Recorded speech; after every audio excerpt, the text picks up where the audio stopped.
तो all right, हमारी movie की स्टार्टिंग थोड़ी सी टिपिकल तरीके से होती है, जिसमें हम सभी को ही मूवी की स्टार्टिंग में एक मीमा नाम की लड़की को दिखाते हैं, जो कि बेसिकली जय पॉप नाम के एक सिंगिंग ग्रुप का हिस्सा थी। उसको छोड़ना चाहती थी बिकॉज इसका पीछे का रीजन ये था कि मीमा वो सिंगिंग को छोड़कर एक्टिंग करते हुए खुद की अपनी एक अलग पहचान बनाना चाहती थी, फिर चाहे उसके लिए ये कुछ भी कर सकती थी। तो खैर, इस कॉन्सर्ट के दौरान हम सभी ही, जो कि मीमा का आखिरी कॉन्सर्ट था इसके जय पॉप मेंबर्स के साथ, तो उसी ही दौरान हम सभी ही इस कॉन्सर्ट के बीच ऑडियंस के अंदर इसे क्रू मेंबर काम करते हुए एक बड़े ही अजीब से डिसफिगर वाले आदमी को देखते हैं, जो कि मीमा को अपने हाथ की हथेली पे डांस करते हुए इमेजिन कर रहा था, क्योंकि ये आदमी मीमा से बहुत ही बुरी तरीके से कहीं ना कहीं ऑब्सेस्ड था। वो कैसे, तो इसके बारे में आप सभी को मूवी में आगे चलकर ही पता चल पाएगा, क्योंकि अब ठीक इधर से ही होल इंटायर मूवी काफी ज्यादा डिस्टर्बिंग होने वाली है।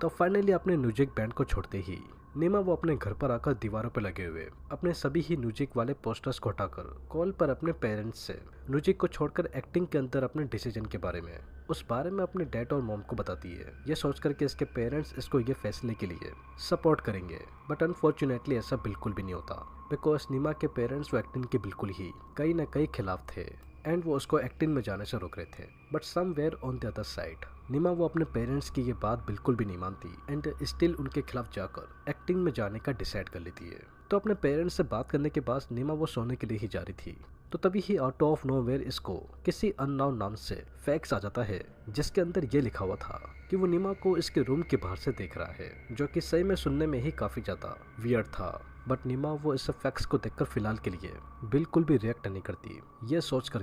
कि ये फैक्स इसको किसी इसके फैन ने इसको छेड़ने के लिए सेंड किया होगा, क्योंकि जैसा कि आप सभी को पता ही है कि नीमा ने आज ही अपना सिंगिंग वाला बैंड छोड़ा था। तो बस इसके ये फैंस उसके ये इस फैसले से अंदर से काफी ज्यादा नाराज थे। तो बस नीमा वो इस फैक्स पे ज्यादा फोकस न करते हुए कल होने वाले एक्टिंग ऑडिशन के लिए जाकर सो जाती है।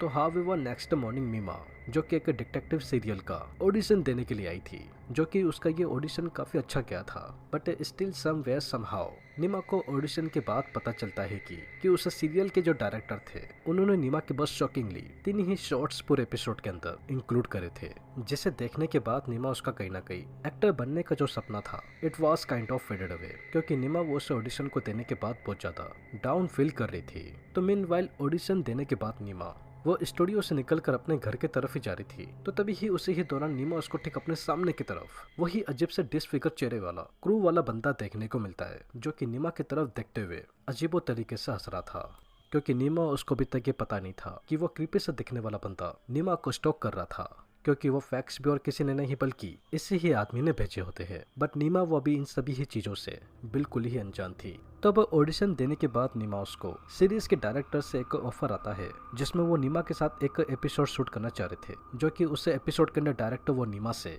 कुछ इंटेंस वाले सीन शूट करवाना चाह रहे थे, जो कि वो सीन को नॉर्मल सीन ना होकर बल्कि रैप्स वाले सीन थे, जिसको नीमा वो इस ऑफर को सुनकर इसको मना करने के बजाय सरप्राइजली उस सीन को करने के लिए हाँ कह देती है, क्योंकि जैसा कि मैंने आप सभी को बताया था कि नीमा वो एक्टर बनने के लिए कुछ भी कर सकती थी, तो रैप तो इसके लिए बहुत छोटी चीज थी। तो बस अब जाहिर से ही बात ही होना क्या था, नीमा वो अपने कॉस्ट्यूम वगैरह पहनकर डायरेक्टर के कहने पर फाइनली वो इंटेंस सीन शूट करने लग जाती है, जिसमें सरप्राइजली 17-18 आदमी मिलकर वो इस सीन के अंदर नीमा का फॉर रियल रैप कर रहे थे, जो कि नीमा वो इस बारे में कुछ भी नहीं कर पाती। तो खैर इस सीन वगैरह को शूट करने के बाद शो के डायरेक्टर वो दिन की शूटिंग वगैरह खत्म करके पार्किंग एरिया की तरफ आकर अपनी कार पिक करके घर की तरफ ही जाते, तो तभी ही उससे पहले आउट ऑफ नोवेयर कोई इंसान वो पीछे से आकर बड़े ही ब्यूटिलाइज तरीके से शो के डायरेक्टर के ही सर को फोड़कर एट द मोमेंट ही बेरहमी से मार डालता है, जैसे मारने वाला और कोई नहीं बल्कि वही डिसफिगर फेस वाला क्रीपी सा बंदा होता है, जो कि इसका रीजन क्या है तो आप सभी को पता है,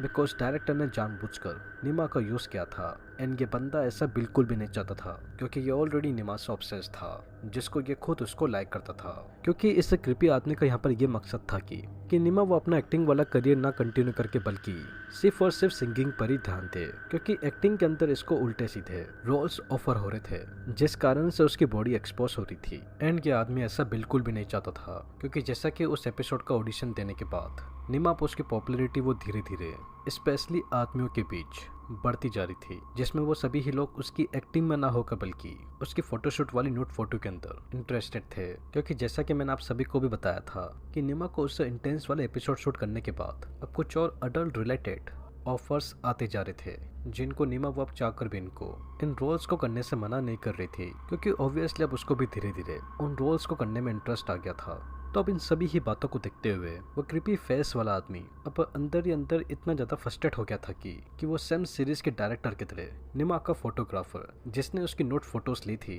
रात को ऐसे डिलीवरी पिज्जा बॉय बनकर ये इसको भी बहुत ही बुरी तरीके से फोटोग्राफर के आँख के अंदर पेचकस घुसाकर बड़े ही बेरहमी से मार डालता है।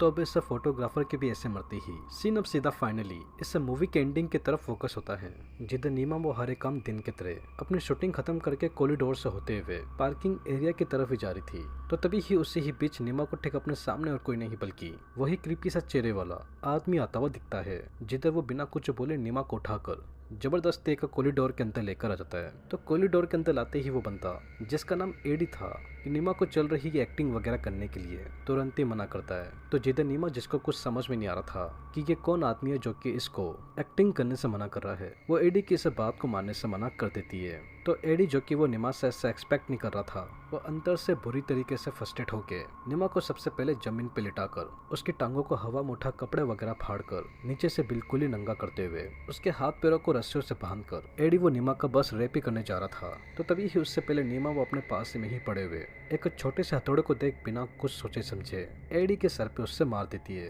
तो जिसके चलते एडी वो एट दी मोमेंट ही बहुत ही बुरी तरीके से मर जाता है। तो अब एडी के ऐसे मर जाने के बाद नीमा वो जैसे तैसे अपनी जान बचाते हुए अपने घर पर आकर अकेले में बैठते हुए अपने चल रहे एक्टिंग करियर एंड अभी एडी के साथ हुए इंसिडेंट के बारे में कुछ सोच ही रही थी। तो तभी ही उसी ही वक्त नीमा उसकी रूममेट लिसा जो कि नीमा के एक्टिंग करियर से कहीं न कहीं बहुत ही ज्यादा चिढ़ती थी, वो एकदम से नीमा के सिंगिंग वाले कपड़े पहन अपने हाथों में एक पेचकस लेकर उसको जान से मारने के लिए जा रही थी। तो जिधर नीमा वो लिसा के इस अनएक्सपेक्टेड सीन को देख जैसे तैसे फ्लैट की खिड़की से कूदकर लिसा से अपनी जान ही बचा रही थी। तो तभी ही लिसा और नीमा वो भागते हुए ठीक सामने से आ रहे गलती से एक ट्रक से टकरा जाते हैं। तो उस एक्सीडेंट के दौरान नीमा वो तो कहीं ना कहीं मरने से बच जाती है, but on the other side Lisa उसके ऑन द स्पॉट ट्रक से टकराने से डेथ हो जाती है। तो अब बैक टू बैक इन सभी ही चल रहे इंसिडेंट को देख नीमा वो अंदर से इन सबको देख इतना ज्यादा डर गई थी कि वो अपना एक्टिंग एंड सिंगिंग करियर ही हमेशा के लिए छोड़ देती है। एंड बस इसी के ही साथ हमारी ये मूवी